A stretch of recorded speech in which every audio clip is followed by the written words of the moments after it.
mixtapes are like reinterpretations of classic hip-hop music. Is it a situation where the mixtape is created first prior to the artwork, or do they come hand in hand? I mean, for me, to be honest, a lot of people don't know this, but my background is in graphic design. So like, for me, when these ideas would come to me for tape, the cover art would kind of pop into my head. And so what ended up happening was the artist that I work with, Fuse Green, I would sort of describe to him what I saw in my head, and he has, the sort of incredible ability to bring those things to life.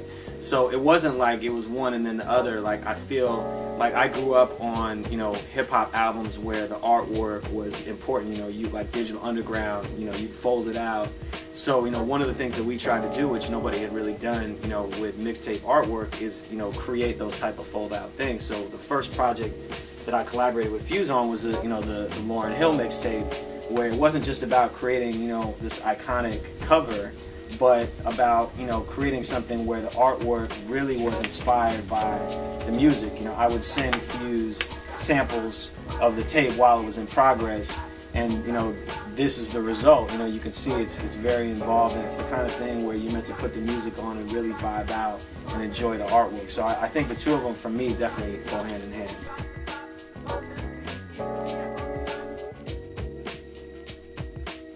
Fuse and I met originally in 04, introduced by my business partner at the time, Tamir Z. Brown. And honestly, what struck me about his art, before I think I even thought about collaborating with him, was the fact that he was sort of making these visual mixtapes. He was, taking bits and pieces from all these different things and kind of sampling the way that I would sample with, with music. And I felt like, with what I do, I'm taking little things from all over the place and trying to stitch them together into a story.